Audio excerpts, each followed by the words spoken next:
Bun, sebelum kita check out, Ayah kepengen ngobrol-ngobrol nih, curhat. Bukan masalah Ayah nih, tapi ini lebih ke masalah teman-teman ya. Nih 6 bulan ini benar-benar banyak yang terdampak ya gara-gara pandemi, pekerjaannya bermasalah, ada yang kena PHK, ya pendapatannya hilang. Teman-teman yang artis juga banyak yang nggak ada syuting lagi gitu ya, dan akhirnya ya ke keuangan, kerembetnya ke masalah keluarga yang udah berkeluarga, rata-rata tuh pada stres.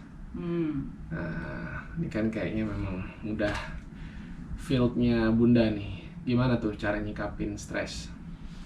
Ya, setiap orang pasti punya kapasitasnya masing-masing ya. Tapi gini, yang paling bukan dibilang mudah ya, paling mudah kita sampaikan adalah meminta untuk teman-teman fokus pada apa yang bisa dilakukan sekarang ini. Karena kan yang membuat stres itu muncul seringkali karena apa? Membayangkan ketidakpastian dan hal itu menakutkan, ya kan? Kalau tadi teman-temannya Ayah bilang pekerjaannya mungkin jadi hilang, pasti kan ngebayangin, wah kalau nggak ada pekerjaan sekarang berarti nanti saya gimana ya? Yang punya anak-anak jadi, aduh nanti anak-anak saya sekolahnya gimana ya? Itu kan karena membayangkan yang nanti itu akan kayak gimana, dan sayangnya yang dibayangkan ada sesuatu yang tidak menyenangkan. Ya tapi kan ya mereka kan selama ini bekerja sesuai profesinya. Betul. Terus maksudnya mereka ngerjain apa? Yang mereka bisa, misalnya yang artis memang dari dulu pemain sinetron, ya syuting gitu kan. Yang orang kantoran ya bidangnya itu. Ya dia ngertinya ya udah itu sekian tahun. Tapi karena sekarang ya dia terdampak kena PHK, mau ngelamar kerjaan lagi juga udah 2 bulan nggak dapet, ya kan, pengeluaran terus berjalan. Sebelum artinya mereka bisa dapat pekerjaan yang baru gitu. Apa nih yang artinya harus diupayakan dari dalam dirinya? Iya. Nah, sebenarnya memang jadi semacam kesempatan sih kita pandemi sekarang ini ya. Tadinya kan kita fokus pada apa yang selama ini sudah biasa dilakukan gitu ya. Sekarang tuh seolah-olah yang justru yang biasa dilakukan nggak bisa dilakukan gitu kan maksudnya ya. Berarti kan kita jadi kayak harus lihat kanan kiri lagi. Karena gini, sebenarnya setiap orang tuh punya potensi tuh sebenarnya besar. Cuman mungkin selama ini karena nggak punya potensi-potensi lain, jadi seolah-olah ngerasanya saya cuma bisanya ini, padahal belum tentu. Terkadang memang orang tuh harus sampai kayak di push to the edge, maksudnya sampai ke hampir kayak mau jatuh ke jurang, baru dia terpikir ide-ide yang bisa dilakukan. Jadi kembali lagi, coba deh introspeksi diri, refleksi lagi diri. Selain daripada yang biasanya selama ini sudah saya lakukan, hal-hal apa lagi yang bisa saya lakukan yang bisa saya kembangkan ya. Jadi kayak coba gali lagi potensi diri, karena memang sih kita menjadi harus bisa beradaptasi. Nah, adaptasi memang sih seringkali prosesnya biasanya nggak sebentar, tapi memang yang membuat sekarang ini spesial adalah kita harus kayak beradaptasi secara drastis dan harus cepat. Ya kan? Kalau disuruh nunggu tahun depan ya susah juga, tapi harus segera, harus cepat gitu. Dan memang cara praktisnya adalah trial and error sih.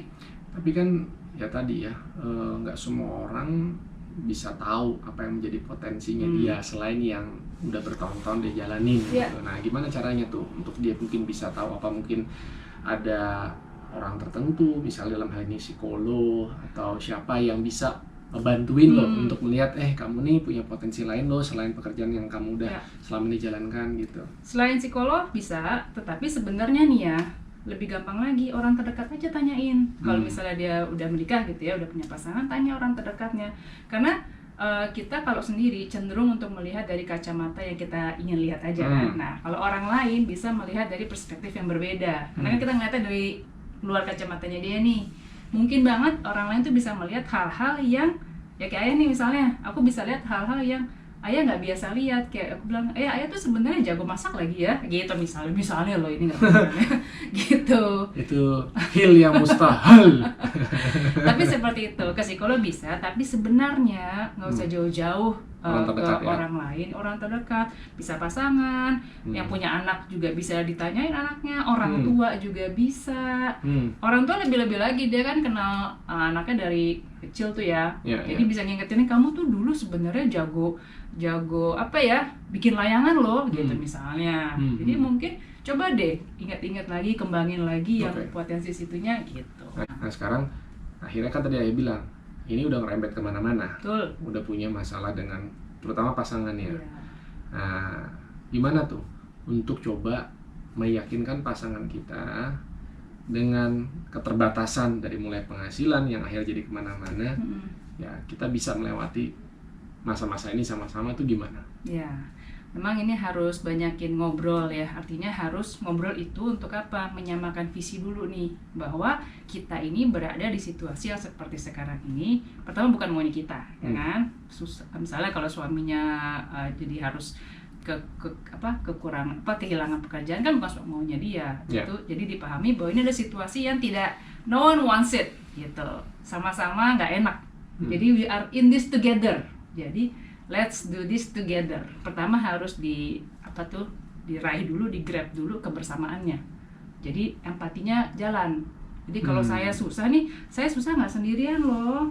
Gitu. Kita sama-sama, itu nomor satu menurutku. Dari situ baru setelah kita melihat ini adalah problem kita bersama, kan jadi sama-sama kan, yuk kita cari solusinya bareng-bareng yuk.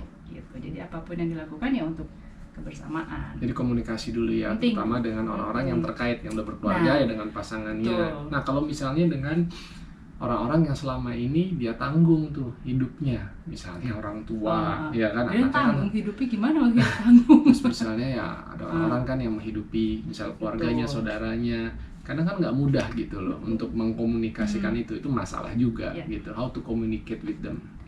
Betul, yang tadi Ayah penekannya adalah tidak mudah. Tapi bukan berarti tidak bisa, kan? Memang, nah itu lagi mungkin ya, aku nggak tahu nih, katanya laki-laki kan ada kayak semacam ego yang kalau bilang nggak bisa tuh seolah-olah mengakui diri itu lemah, gitu kan? Jadi ada kayak buat ngomong lu sungkan atau nggak enak. Nah nggak tahu ya entah benar semua laki-laki seperti itu, tapi sepertinya sih enggak. Nah itu gengsi yang lah, gengsi, jadi itu yang mesti sekarang ini udah deh, jangan gengsi-gengsian, nggak guna, nggak manfaat. Bukan berarti merendahkan diri kok. Kalau misalnya kita memang butuh bantuan, kita mengakui bahwa kita lagi susah, itu bukan sesuatu hal yang kita bilang, oh saya lemah, saya nggak sanggup. Bukan, justru dengan sadar diri, justru itu dia kuat ya, mengakui bahwa sekarang saya lagi sulit. Benar. Tolong bantu. Itu justru mengakui ya kebijaksana gitu kan, daripada sok bisa padahal gelagapan. Wah itu lebih menyusahkan tuh.